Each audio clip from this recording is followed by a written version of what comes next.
Salve, salve povo do YouTube, eu sou o jornalista Felipe Moura Brasil e nesse vídeo vou comentar 15 casos de bolsolulismo. Não repare, eu vou precisar falar mais rápido porque são muitos casos em que lulistas e bolsonaristas estiveram ou estão até hoje juntos, tanto em ações quanto em omissões, além de práticas em comum entre eles. Lembre-se de se inscrever no meu canal, ativar o sininho, curtir, comentar, compartilhar e divulgar o conteúdo. Número 1, transferência do COAF, o Centro de Controle de Atividades Financeiras, do Ministério da Justiça e Segurança Pública para o Ministério da Economia e depois para o Banco Central, onde o órgão está escanteado até hoje. É o órgão de prevenção contra a lavagem de dinheiro. Lembra daquela expressão follow the money? Então, os investigadores muitas vezes buscam um relatório como esse para saber como rastrear esse dinheiro daquelas pessoas que estão cometendo crimes. Diversos tipos de crime, porque o COAF também traz relatórios sobre traficantes, milicianos, mas no caso a gente está tratando de corruptos e lavadores de dinheiro. Foi um relatório do COAF que apontou a movimentação bancária típica do Fabrício Queiroz, que foi assessor do Flávio Bolsonaro na Alesc, onde havia o esquema que, segundo o Ministério Público do Rio de Janeiro, desviou mais de 6 milhões de reais dos cofres públicos. É roubo de dinheiro do povo por meio de funcionários fantasmas. Flávio, Fabrício e vários desses funcionários fantasmas, uma delas inclusive funcionária fantasma, confessa, acabaram denunciados. E essa investigação rola, no fundo, revelação a respeito dela até hoje. Inclusive sobre o conhecimento e até a participação em seu próprio gabinete de Jair Bolsonaro, quando ele era deputado federal. Você teve um ex-empregado da família apontando que o Jair Bolsonaro deixou sob o comando do Flávio e do Carlos o esquema, depois que a ex-esposa dele, Ana Cristina Valle, que operava inicialmente, traiu com um bombeiro. Você teve mais recentemente o relatório do tal do Jacaré, que depois Jair Bolsonaro ligou para ele quando saiu a reportagem, ele tentou recuar, mas se enrolou mais ainda. Você teve também o áudio gravado, relato da Andréia Cristina Valle, ex-cunhada do Bolsonaro, dizendo que o Bolsonaro demitiu o André, irmão dela, porque ele não estava entregando a parte do salário que Jair Bolsonaro cobrava para que ele ficasse registrado no gabinete. Então você tem uma série de revelações sobre isso que Major Olímpio chamava de holding familiar, lembrando que rachadinha é coisa de ladrão. E é mesmo. E é bom aqui trazer o exemplo do COAF, porque ele mostra justamente o começo da sabotagem bolsonarista do combate à corrupção em razão de ter vindo à tona o que eles faziam nos gabinetes passados. E foi o COAF também que levantou suspeita sobre o dinheiro que o Lula recebia na sua empresa particular pelas supostas palestras, no total de 72, a $200 mil cada. E você tinha a Odebrecht, você tinha empreiteiras favorecidas em esquemas de corrupção nos governos do PT, pagando Lula sob essa alegação de estarem remunerando o ex-presidente por palestras. Elas eram favorecidas tanto nos esquemas quanto pelo lobby do Lula feito em outros países, como a gente viu lá atrás, quando estava fazendo toda a cobertura disso, que obviamente foi sendo varrido para debaixo do tapete pela Frente Ampla pela Impunidade. Então, lulistas e bolsonaristas não queriam mais essa atuação do COAF, e a turma do Centrão tampouco. Então, Jair Bolsonaro consentiu em que o órgão fosse transferido, saísse das mãos de Sérgio Moro, porque toda essa turma sabia que o Sérgio Moro não compactuaria com qualquer tipo de blindagem específica que eles precisassem. Tanto que depois o Sérgio Moro veio a sair do governo, apontando a interferência do Bolsonaro na Polícia Federal, e a gente sabe que foi feita justamente para blindar a família. Quando o inquérito eleitoral sobre o Flávio avançou na superintendência da PF no Rio, Jair Bolsonaro quis trocar o superintendente, para isso trocou o diretor-geral e aí nomeou alguém, depois de algumas suspensões e tal, o nomeado por ele acabou trocando o superintendente da PF no Rio de Janeiro. Então, você teve a transferência do COAF. Número 2, jabutis no pacote anticrime, quer dizer, itens que desfiguram a essência do projeto original, no caso, enviado pelo próprio Sérgio Moro, para endurecer a legislação penal. Mas essa turma, lulistas, bolsonaristas e Centrão, queria o contrário. Eles queriam o afrouxamento da legislação penal. Então, eles inseriram as restrições, tanto a prisão preventiva quanto a delação premiada, e também a criação da figura do juiz de garantias, que na prática divide a primeira instância em duas, como se já não bastassem 4 no Brasil, gerando aí toda essa morosidade e condescendência, principalmente com ricos e poderosos, como Lula, que sabe manejar o sistema com manobras jurídicas e votos dos ministros de tribunais superiores indicados por eles próprios, até uma eventual prescrição, como aconteceu no caso do triplex do Guarujá. Então ali eles já estavam criando ali um item para matar tudo na raiz, quer dizer, você tem o juiz da fase de investigação, eles querem que o processo passe para um outro juiz para o julgamento e a sentença. Então você cria mais um atraso e mais uma oportunidade. Se o juiz da fase de investigação é duro, é severo, você tem a possibilidade de passar para um mais brando, para dar a sentença na primeira instância e eventualmente não dar, já aliviar a barra na raiz, evitando qualquer problema de imagem aí para o político que quer ser eleito ou reeleito. Muito bem.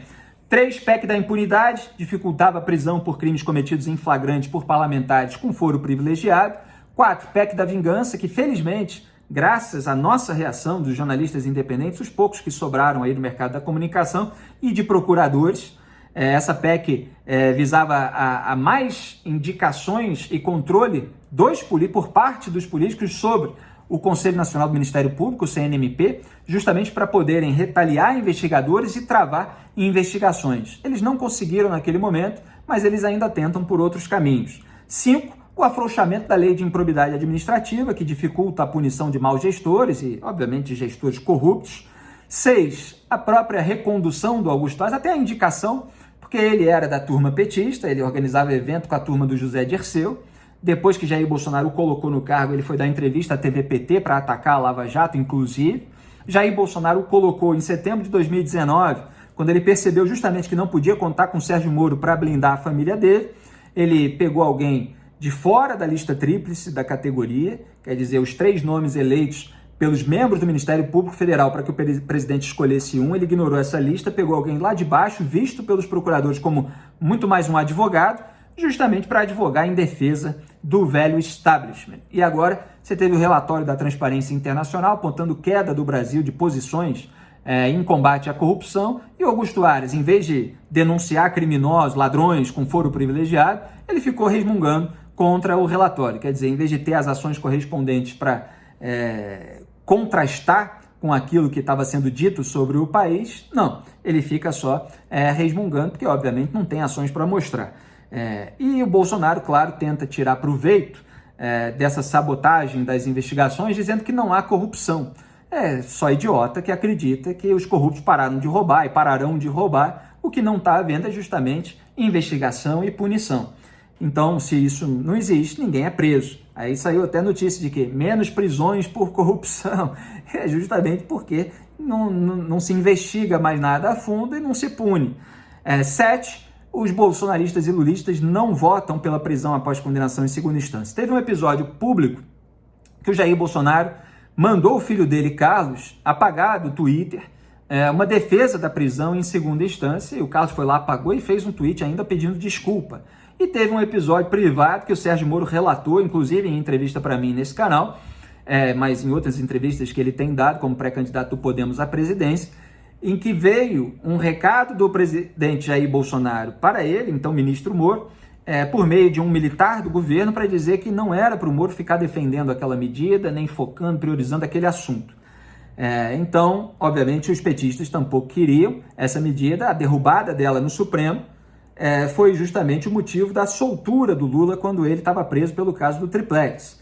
E nem lulistas nem bolsonaristas atuaram para que fosse aprovado no Congresso Nacional, mesmo com a derrubada no Supremo, ou o projeto de lei ou a PEC da prisão em segunda instância. Pelo contrário, o partido do Bolsonaro, lá, cujo dono é o Valdemar da Costa Neto, mensaleiro que foi preso com José Dirceu na época do mensalão do PT, ele trocou membros da comissão justamente para sabotar a iniciativa. 8, não votam o fim do foro privilegiado. Pelo contrário, o Lula, quando estava na iminência de ser preso, foi nomeado pela Dilma ministro para conquistar o foro privilegiado. E aí o Sérgio Moro divulgou aquela conversa, porque tinha escuta telefônica, o Lula estava sendo investigado, a Dilma caiu na escuta, mandando para o Lula o termo de posse para ele dar uma carteirada, caso viessem prendê-lo, para dizer que já era ministro e estava com foro privilegiado. E aí o Gilmar Mendes, naquela época, antes de a Lava Jato atingir os amigos tucanos dele, ele suspendeu a nomeação do Lula, citando, inclusive, a conversa revelada pelo Moro. E dizendo ainda que a mudança de local do processo atrasava o sistema, tudo aquilo que o Gilmar Mendes veio a usar depois com esse objetivo, inclusive no caso do Lula, que acabou de prescrever. É muito curioso, né? Como as coisas vão mudando conforme os alvos vão sendo atingidos. E os porta-vozes do Gilmar mudaram assim como ele. Chamavam de cleptocracia, governo do PT, o Lula era chefe disso e daquilo que ocorria, de corrupção, etc. E depois passaram pano, estão aí passando pano e se tornaram, inclusive, até os neolulistas mais radicais do país. E você tem o item número... Não, ainda na questão do foro privilegiado, é bom lembrar que o Flávio Bolsonaro contou com esse Gilmar Mendes pós-tucanos alvejados pela Lava Jato para engavetar o recurso do MP contra o foro privilegiado que ele conseguiu e depois votar a favor da manutenção do foro, junto com Lewandowski e com Cássio Nunes Marques, que foi indicado pelo papai Jair Bolsonaro. 9. Não assinaram requerimento para a criação da CPI da Lava Toga, que investigaria o Dias Toffoli. Bom, os lulistas não assinaram, porque o Dias Toffoli é um homem deles no Supremo Tribunal Federal. Foi indicado pelo Lula, subiu na vida por indicação do Lula e do José Dirceu, em vários cargos até chegar a ministro do STF. Agora, os bolsonaristas, a família Bolsonaro sabotou a CPI da Lava Toga porque o Toffoli estava segurando. Ele suspendeu todas as investigações do país baseadas em dados do COAF e da Receita, e a do Flávio era baseada em dados do COAF. Ficou 4 meses suspensa por ação do Toffoli. Então, eles não estavam querendo melindrar, estavam querendo proteger aquele ministro que estava contribuindo para a impunidade do Flávio naquele momento. E agora o Toffoli foi curtir a casa de praia do ministro Fábio Faria, meses depois de ter aliviado a barra do pai dele, Robinson Faria. Para vocês verem, né? Depois chega lá e acusa a parcialidade dos outros, né? Que nem o Gilmar Mendes, que libera o pai da afilhada dele de casamento e está lá atacando juiz da Lava Jato. Lembrando que o Bolsonaro indicou o Cássio Nunes Marques e o André Mendonça, vendeu o André Mendonça como terrivelmente evangélico. O Sérgio Moro, agora ironizando, disse que se for eleito vai nomear um ministro terrivelmente contra a corrupção. E o Cássio Nunes Marques é aquele que vota com Gilmar e Lewandowski para aliviar os velhos tucanos, a turma do Centrão que o apadrinhou, inclusive, e membros da própria família Bolsonaro. E o Lula teve 4 ministros indicados por ele, votando pela parcialidade do Moro naquele julgamento que ajudou a anular as suas condenações. 10. Articulação da CPI anti-Moro, junto com o Centrão, até o Lula arregar. Isso foi tema aqui do meu vídeo Bolsolulismo arregou para a CPI anti-Moro, e a minha análise foi confirmada no dia seguinte, quando saiu a notícia de que o Lula mandou o PT desistir daquela ideia, e o Moro ironizou no Twitter dizendo que o Lula arregou, mas os bolsonaristas e os lulistas estavam juntos naquela articulação. 11. O Bolsonaro usou, esse foi um caso curioso, a ação do PT contra a condução coercitiva do Lula, para que ele próprio, Jair Bolsonaro, não fosse depor a PF. Quer dizer, para justificar sua ausência naquele depoimento, que seria sobre ele próprio, Bolsonaro, ter vazado dados e documentos de um inquérito não concluído relativo a ataques ao TSE, ao Tribunal Superior Eleitoral, caso em que um núcleo da PF, porque você tem uma boa parte da corporação instrumentalizada, mas há um ou outro núcleo que ainda mantém uma atuação independente, geralmente quando são casos em que o Alexandre de Moraes está por trás e manteve a delegada e tal, mas um ou outro sobra ali, e esse viu a atuação direta, voluntária e consciente do Bolsonaro no crime de violação de sigilo funcional. Então o que o Bolsonaro fez? Pegou lá o julgamento do Supremo, que tirou do Código de Processo Penal a previsão de uso da força contra quem se recusasse a depor, para dizer, olha, não há o que se possa fazer, eu tenho o direito de faltar. Então ele usou ali o afrouxamento lulista do CPP. Vagabundo conduzido a depor coercitivamente há anos no Brasil. Só que quando isso foi feito com um tubarão da política como Lula, aí começaram, não pode, olha que absurdo, se ele se recusasse, usariam a força contra ele, nem foi usada, né? Mas imagine e tal, e aí tiraram do Código de Processo Penal. 12, o aumento do fundão eleitoral. Lulistas e bolsonaristas votaram na LOA, a Lei Orçamentária Anual, com o fundão a 5,7 bilhões de reais. Depois houve um pequeno abatimento, mas Jair Bolsonaro sancionou o aumento do fundão de 2,1 bilhões de reais, que já tinha sido aumentado para 4,9 bilhões de reais. Eles estavam juntos, portanto, turbinando a verba para político gastar em ano eleitoral. 13, compra de apoio parlamentar, quer dizer, é uma prática incomum. Você teve o mensalão lulista, o Lula era o maior beneficiário político daquele esquema, que era compra de voto com dinheiro sujo de fora para dentro, para que os parlamentares votassem nos projetos enviados pelo governo Lula.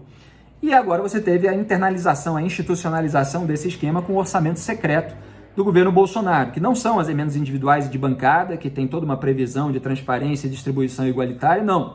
uma nova verba que fica acima de 16 bilhões de reais, distribuída ali pela turma do Arthur Lira, presidente da Câmara, eleito com apoio de Jair Bolsonaro, conforme a disposição dos parlamentares de votar a favor dos projetos, tanto de interesse do Arthur Lira quanto do governo Bolsonaro. E você tem o toma lá da cá de cargos, com nomeação de muitos amigos, inclusive, usando a máquina pública como um cabidão de empregos. Isso aconteceu no lulismo e no bolsonarismo. O aparelhamento do Estado, vejam agora a Embratur, cheia de amiguinhos da família Bolsonaro. Você tem a Receita Federal, Paulo Guedes acabou de nomear um bolsonarista para esse órgão de tanto interesse do Flávio Bolsonaro. O Banco do Nordeste está sob o poder de Valdemar Costa Neto, dono do partido do Bolsonaro, repito, o mensalheiro, que manda e desmanda lá, faz presidente, manda tirar. Tudo aquilo que o Bolsonaro disse que não iria fazer no poder e fez. 14 não votam o fim da reeleição para o cargo de presidente. Bolsonaro está aí usando a máquina pública e o dinheiro dos pagadores de impostos para tentar se reeleger. E o Lula fez isso também, a Dilma fez isso também, e o Lula, se voltar ao poder, vai querer também se reeleger, se estiver bem para isso, etc. Então, o Sérgio Moro defende o fim da reeleição, o Ciro Gomes acabou copiando o Moro, passou a defender também. E 15, compra de apoio midiático. Os petistas distribuíam verba de publicidade federal para os blogs sujos do PT, aqueles que disseminavam as narrativas do partido, acobertavam a sujeira e atacavam os seus críticos, como eu, inclusive, que constava ali, o que muito me honra, na lista negra do partido, assim como outros comunicadores.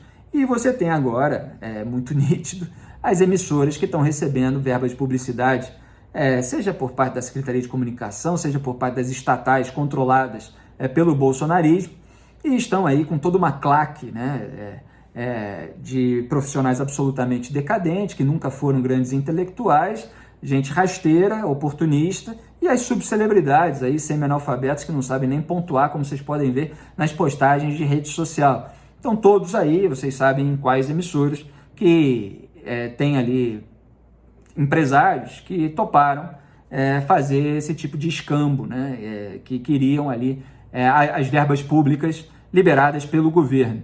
Então, lulismo e bolsonarismo usam esses mesmos métodos. São muitos outros, mas esse vídeo já ficou longo porque vocês veem que o bolsolulismo está aí, só não enxerga quem não quer. Eu sou Felipe Moura Brasil e é sempre bom lembrar que sem a moralidade o resto se corrói.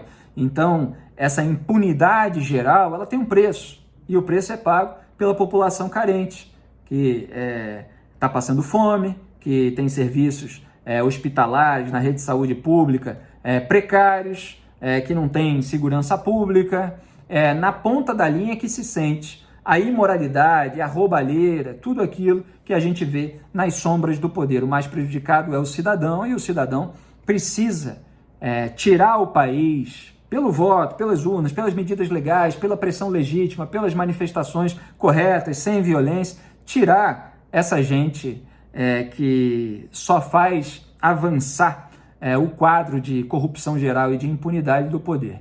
Até o próximo vídeo, lembre-se de se inscrever no canal, um grande abraço, tchau.